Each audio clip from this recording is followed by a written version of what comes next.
joining us today. I'm happy to introduce David Alush. He is an advanced nurse practitioner with a specialty in midwifery and reproductive health at Madiany Muliro. I hope I said that right. University of Science and Technology. So, David, welcome. Thank you for taking the time out of your evening to join us for your presentation. Thank you, Stacy, for putting it up. And I want to believe you'll help me also go through it. Is that okay with you?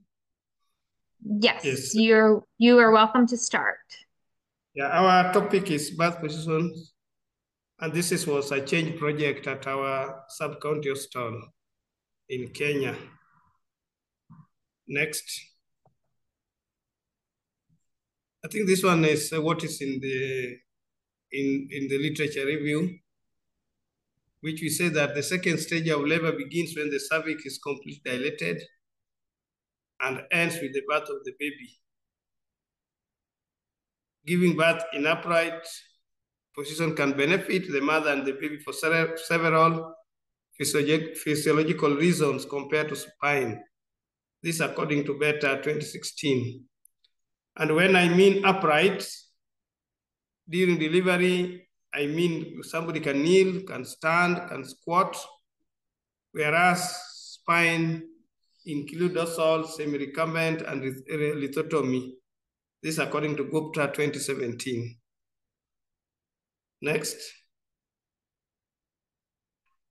The background continues. When a laboring woman is in upright position to give birth, there's less risk of compressing the mother's aorta, which means that there's a better oxygen supply to the baby. I think most of us know that when the mother is in lithotomy, the aorta is compressed and then there's a less supply of oxygen. But when the mother is sitting in upright position, there's less compression and the supply is improved. Upright positions, in addition to this, helps the uterus to contract more strongly and efficiently. As a result, it helps the baby get in a better position. Upright birthing position may increase the maternal satisfaction and lead to more positive birth experience. That's according to D.S. Lagahen, 2013. Next.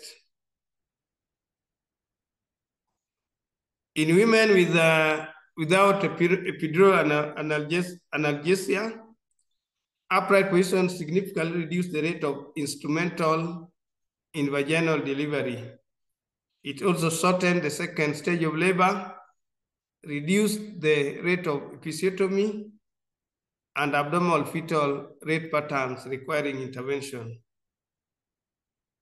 As we have mentioned, there's a lot of literature supporting the need for upright position during birth.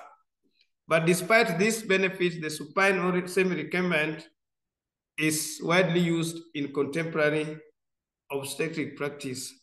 As I was going through the literature, when human beings started, it was about upright positions. But it is changed in the year 1670 during the introduction of obstetric forceps by Hang Chamberlain. As you all know, that when you are doing forceps delivery, you cannot do in sitting, or lithotomy or supine is more convenient. Next. The main advantage which was cited for supine was that it is the access of the caregiver to the woman's abdomen to monitor the fetal heart rate. The caregivers are comfortable with dorsal position as it is the position which they usually being trained to conduct deliveries, including assisted vaginal deliveries, and is the conventional reference position for textbook description of mechanism of vaginal birth. If you look at so many textbooks, you will see the mother in supine or lithotomy. This hospital called Madiany in Kenya has a catchment population of 157 of 15,723 women of reproductive age. The catchment population is 15,723, but women of reproductive age is 3,711. And there is an average of 62 deliveries in a month. But before the interventions, all mothers were delivering in supine positions, despite their disadvantages mentioned above. Next, Stacy. What was the objective of the project? The first objective was to create a conducive environment to enable mothers in second stage of labor deliver in their preferred and safe positions in Madiany sub-county, Coastal, Siaya County in Kenya. The reason why I'm saying conducive, because they were already tuned, all the health workers already tuned that when you get into the second stage, you are supposed to be in supine position. So this one was to be changed. Next. The specific objectives, just as I've said that the major challenge was the staff. They already read in the books, they have gone through schools, and in their mind, it is supine. So the first target was to keep the staff at this hospital with knowledge and skills on different birth positions. The second one was the mothers.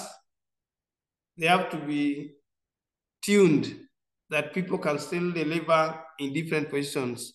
So my second specific objective was to sensitize mothers delivering in this hospital on different birth positions to enable them use preferred and safe positions during second stage of labor.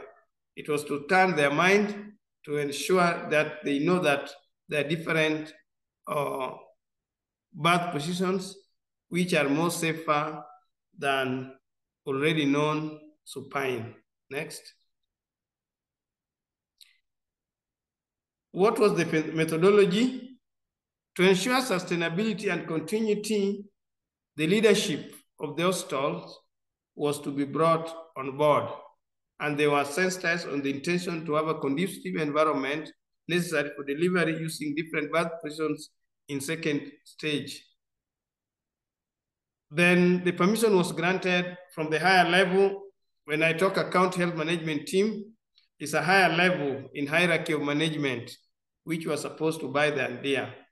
And we therefore sensitized all staff, and staffs agreed to start implementation. Next.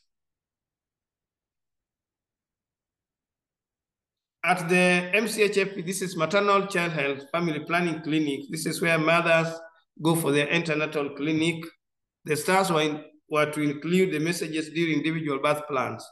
So individual birth plans, as they come for their clinics, the mothers were supposed to know that there are different positions during delivery. In the maternity ward, clients were counseled on different positions during second stage. And this one was done as they are admitted in the maternity ward. They also agreed to avail birth tools, birth cushions, and provide mattresses for delivery while squatting, and photos of different birth positions placed in the wall in MCH and delivery room for health education to clients who visit the health facility. Next, Tracy. The pantograph was also used in all deliveries and indicators keenly monitored. And more important, what the researcher was looking into is there episiotomy given? The researcher was measuring blood loss and the APGAR score. This one was compared with those whether in supine or upright. The mother was to choose a preferred position during second stage, and depending on choice, the parameters mentioned were compared. Next. As we were doing the M&E monitoring and evaluations, the indicators tracked were as follows. the total number of clients delivered in maternity ward during that research period, how many delivered upright, how many delivered in supine, how many episiotomy was given, the amount of blood, and the APGAR score. And during our M&D, during the period under review, there was a total of 173 deliveries. And the mothers who chose to deliver in upright were 24. In upright position, duration was shorter. It was not in all of the 24, they were not more, it was not more than 30. But while in supine, they were mostly more than 30, even some going up to 45. So in upright position, duration was shorter, not more than 30 minutes during second stage. And this one was concurring with Gupta. And the duration, because the duration was reduced by mean of 6.16 minutes. So you see how it can reduce. Next. Clients were relaxed in squatting since pushing was easier with less pain.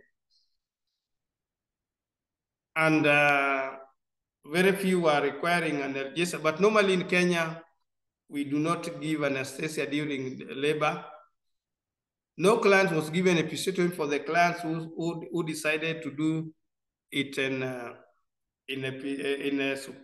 upright, and no baby out of the 24 had no respiratory distress. But for those who are upright or who are supine, we were doing resuscitation, and others outcome was not very good. So no baby had respiratory distress as evidenced by good APGAR score. And this one also supported by Gupta in his study, which revealed reduced fetal distress in upright positions. Next.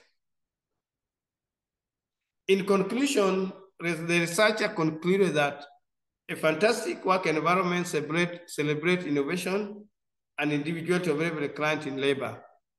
It encourages collaboration and teamwork of healthcare workers while providing the client with flexibility and autonomy to deliver in their most preferred birth position. Work environments should be safe, both psychologically and physically, for women to deliver in any birth position. Regardless of the institutional maternity care setting, research indicates that the environment in which a woman gives birth has a positive influence on labor, onset, and photograph. You've gone very far, Stacey. All my time is gone.